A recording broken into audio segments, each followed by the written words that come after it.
નમસ્કાર મિત્રો, શ્રી હરિહર જ્યોતિષ કાર્યમાં આપ સૌનું હૃદયથી ખૂબ ખૂબ સ્વાગત છે.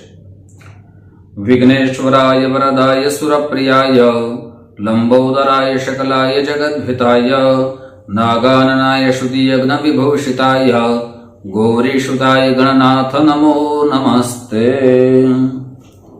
દોસ્તો, हम કોઈ પણ કાર્ય આપણે સત્કર્મને શરૂઆત કરીએ ને ત્યારે ભગવાન શ્રી ગણેશની પૂજા કરીએ છીએ, ભગવાન શ્રી ગણેશને યાદ કરીએ છીએ. શાસ્ત્રમાં લખવામાં આવ્યું છે કે ભગવાન શ્રી ગણેશને યાદ કરવાથી આપણા જીવનમાં કોઈ પણ પ્રકારનું વિઘ્ન આવતું નથી, અથવા જે પણ સત્કર્મો આરંભ કરીએ એમાં ભગવાન ગણપતિજીની પૂજા કરવાથી એ કાર્યમાં પણ કોઈ પણ જાતનું વિઘ્ન આવતું નથી.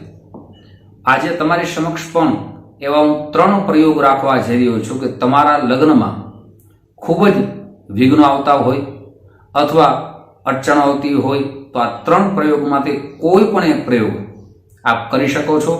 આપના જીવનના દરેક વિઘ્નો ભગવાન ગણપતિ ભગવાનની કૃપાથી જરૂર દૂર થઈ જશે. પણ આ પ્રયોગ પૂર્ણ શ્રદ્ધાથી, વિશ્વાસથી જરૂર કરજો. બહુ ઉત્તમ પ્રકારના આ ઉપાયો છે. આ ઉપાય, સૌથી પહેલો ઉપાય જે આપની સમક્ષ મૂકવા જઈ રહ્યો છું, એ ઉપાય ગણેશ ચતુર્થી કહેતા સંકટ ચતુર્થી એટલે કે વધમાં જે ત્રીજ આવે અથવા ચોથ આવે એ દિવસે આ પ્રયોગની શરૂઆત કરવાની છે. સૌથી પહેલા પ્રાતકાળમાં ઉઠી જવાનું છે અને એક સુંદર મજાના બાજોટ ઉપર લાલ વસ્ત્ર આપને રાખવાનું છે અને ભગવાન ગણપતિ ભગવાનની જો લાલ મૂર્તિ તમારા ઘરમાં હોય તો ઉત્તમ છે. ગણપતિ ભગવાનને સૌથી પહેલા શુદ્ધ જળથી સ્નાન કરાવો અને પંચામૃત સ્નાન કરાવવાની આ પ્રયોગ છે. બરાબર સાંભળજો. આ પંચામૃત એટલે કે 5 અમૃત ભગવાનને બહુ પ્રિય છે, જેમાં દૂધ, દહીં, ઘી, સાકર અને મધ, આ 5 અમૃત જેને કહેવામાં આવે છે. તો ભગવાન ગણપતિ ભગવાન ઉપર સૌથી પહેલા દૂધનો અભિષેક કરવાનો છે.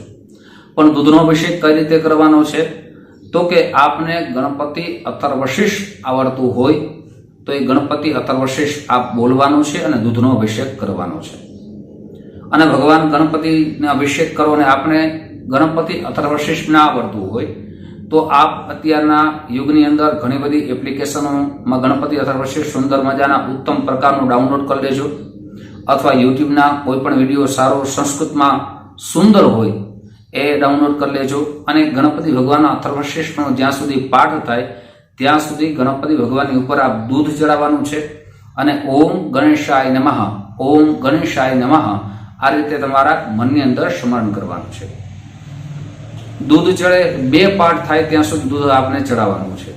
પછી દહીં પણ એ જ રીતે ચડાવવાનું છે. આમ 5 અમૃતો ભગવાન ઉપર ચડાવવાના છે અને 10 પાઠ સાંભળવાના છે. હવે સૌથી પહેલા ગણપતિ ભગવાનના 10 પાઠ પરિપૂર્ણ થઈ જાય એટલે લાલ ચોખા તૈયાર કરી લેવાના છે. કંકુથી આપ લાલ ચોખા તૈયાર કરી શકો છો, અથવા અત્યારે ઘણા બધા કલર જે ખાવાના આવે છે એનાથી પણ ચોખા તૈયાર કરી શકો છો. ચોખા તૈયાર થઈ જાય એટલે એક પાઠ પાછો ફરીથી સાંભળવાનો છે અને ચોખા છે ભગવાન ગણપતિ ભગવાન ઉપર ચડાવતા જવાના છે. આપનો પાઠ પરિપૂર્ણ થઈ જાય, પંચામૃતનું સ્નાન થઈ જાય, ચોખા ચડાવાઈ જાય એટલે ભગવાન ગણપતિ ભગવાનને સુંદર મજાનું તિલક કરવાનું છે. પણ સૌથી પહેલા તિલક કરવાનું છે ચંદનથી કરવાનું છે. ચંદનનું તિલક થઈ જાય એટલે કંકુનું તિલક કરો, સિંદૂર ખાસ ચડાવવાની છે. 11 દુર્વાની એમ કહેવાય કે આપ બનાવી લેજો અને 11 પડી એ ભગવાનને એક વખત ઓમ ગણેશાય નમઃ, ઓમ ગણેશાય નમઃ એમ બોલીને ભગવાન ઉપર ચડાવવાની છે. આ પ્રયોગ કેવલ જેના લગ્ન નથી થતા તે તો કરી શકે છે, પણ એમના મા બાપ પણ કરી શકે છે, એમના ભાઈ બહેનો પણ કરી શકે છે, એમના સગાવાલા પણ કરી શકે છે.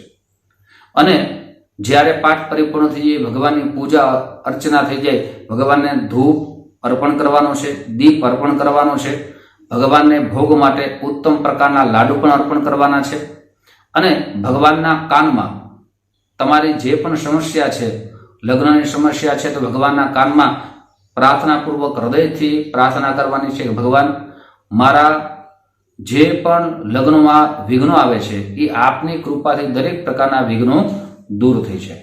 હૃદયથી પ્રાર્થના કરશો ને મને લાગે છે કે આ પ્રયોગ 11-14 સુધી કરવાનો છે. 11-14 સુધી કરવાનો. તે પહેલા ભગવાન ઉપર અને મને પણ વિશ્વાસ છે કે આપની શ્રદ્ધા ઉત્તમ પ્રકારની હશે તો તમારા જે પણ પ્રયોગ કરો છો ભગવાન શ્રી ગણેશનો એનું ઉત્તમ પરિણામ પહેલા જ મળી જશે. મિત્રો, હવે બીજા 2 પ્રયોગ પણ તમારી સમક્ષ રાખવા જઈ રહ્યો છું, પણ તે પહેલા એક નમ્ર પ્રાર્થના છે. મારા નવા મિત્રો આ વિડીયો જોઈ રહ્યા છો, મિત્રો આ વિડીયો તમને ગમે તો જરૂર લાઇકનું બટન દબાવજો. આ વિડીયો તમારા મિત્રોમાં ખૂબ શેર કરજો. સાથે મિત્રો સબસ્ક્રાઇબનું બટન જરૂર દબાવશો અને ઘંટીનું બટન પણ જરૂર દબાવશો, જેનાથી દરેક નવા વિડીયોની જાણકારી સૌથી પહેલા તમને પ્રાપ્ત થઈ શકે. મિત્રો, હવે બીજા પ્રયોગની વાત કરીએ તો આ પ્રયોગ તમારે બુધવારના દિવસે કરવાનો છે. બુધવારના દિવસે આપની આજુબાજુમાં કોઈ પણ ગણપતિ ભગવાનનું મંદિર હોય તો ત્યાં આપણે 4 વસ્તુ સાથે લઈ જવાની છે. સૌથી પહેલા આપણે ગણપતિ ભગવાનને પ્રિય અત્તર લઈ જવાનું છે. સાથે એક લાલ ગુલાબની પુષ્પની માળા લઈ જવાની છે અને ગણપતિ ભગવાનને ઓઢાડવા માટે લાલ વસ્ત્ર આપને યોગ્ય લાગે એવું લઈ જવાનું છે. સાથે દુર્વા પણ સાથે લઈ જવાની છે. એની 11 પડી બનાવી લેવાની છે. ગણપતિ ભગવાનનું મંદિર હોય, જો પૂજારી હોય તો પૂજારીને આ દરેક વસ્તુ દેવાની, ચડાવી દઈએ અને આપ ચડાવી શકો તો પણ ઉત્તમ માનવામાં આવે છે. હવે દરેક વસ્તુ ભગવાનની ચડાવ્યા પછી ત્યાં જ બેસી બહુ સુંદર અને સરળ પણ ઉત્તમ ફળ આપનારો આ મંત્ર છે. ઓમ ગમ ગણપતયે નમઃ, ઓમ ગમ ગણપતયે નમઃ. ત્યાં જ બેસી અને 11 માળા કરવાની છે. ભગવાનને પ્રાર્થના કરવાની છે કે હે ભગવાન, મારી દરેક પૂજાનો સ્વીકાર કરી અને મારા જીવનમાં જે પણ લગ્નના વિલંબ આવે છે, વિઘ્નો આવે છે એ દરેક દૂર કરો. અને આ પ્રયોગ તમારે બુધવારથી આરંભ કરી 90 દિવસ સુધી કરવાનો છે. સાથે બેનો આ પ્રયોગ કરતા હોય તો એને ધર્મના 5 દિવસો છે એ કાઢી નાખવાના છે અને પાછી શરૂઆત કરી દેવાની છે. હવે ત્રીજો પ્રયોગ તમારી સમક્ષ રાખવા જઈ રહ્યો છું, એ પણ અતિ સરળ છે, ઉત્તમ છે. હવે આ પ્રયોગ કઈ રીતે કરવાનો છે તો કે આ પ્રયોગ પણ બુધવારના દિવસે પણ કરી શકો છો. એક સરસ મજાના દુર્વાના ગણપતિ ભગવાન આપ બનાવી લ્યો. બહેનોને બહુ સુંદર મજાના ગણપતિ ભગવાન બનાવતા આવડતા હોય છે. સાથે 11 પડી દુર્વાની બનાવી લ્યો અને ગણપતિ ભગવાન ઉપર આપને સૌથી પહેલા જે મંત્ર આપ્યો છે ઓમ ગમ ગણપતયે નમઃ, ઓમ ગમ ગણપતયે નમઃ, આ મંત્રની આપને 3 માળા કરવાની છે. પણ કઈ રીતે કરવાની છે કે જ્યાં સુધી ઓલો ભગવાન ગણપતિ ભગવાન બનાવ્યા છે એની ઉપર આપણે કન્ટિન્યુ સિંદૂર ચડાવવાનું છે અને આપણે ગણપતિ ભગવાનની માળા ચાલુ રાખવાની છે. ઓમ ગમ ગણપતયે નમઃ. એ 3 માળા આપણી પૂરી થઈ જાય પછી ભગવાન ગણપતિ ભગવાનની જે મૂર્તિ આપણે બનાવી છે એની ઉપર 11 પડી એટલે દુર્વાની બનાવી છે એ ચડાવી દેજો અને ભગવાન ગણપતિ ભગવાનને પાસે 3 લાડુ અર્પણ કરવાના છે. એક લાડુ છે આપ બાળકોને પ્રસાદ રૂપે અર્પણ કરી શકો છો, બીજો લાડુ છે એ ગાયને ખવડાવી શકો છો અને ત્રીજો લાડુ આપનો પરિવારને આપ પણ લઈ શકો છો. ભગવાનને પ્રાર્થના કરવાની છે, ભગવાન મારા જીવનમાં જે પણ લગ્ન રૂપે વિઘ્નો આવે છે આપ ભગવાન તમારી કૃપાથી બધા વિઘ્નો દૂર થાય એવી પ્રાર્થના કરવાની છે. આપને આ 3 પ્રયોગમાંથી જે પણ પ્રયોગ યોગ્ય લાગે જરૂર કરજો. ભગવાન માથે પૂર્ણ શ્રદ્ધા અને વિશ્વાસથી કરજો. આપનું કામ ભગવાન શ્રી ગણેશ જરૂર પૂર્ણ કરશે. આવા જ સુંદર મજાના વિડીયા તમારી સમક્ષ મૂકતો રહીશ. આપ જે પ્રેમ આપો છો એ પ્રેમ બદલ આપ સૌનો હૃદયથી ખૂબ આભાર વ્યક્ત કરું છું. આપ સૌને મારા જય શ્રી કૃષ્ણ. મહાદેવ.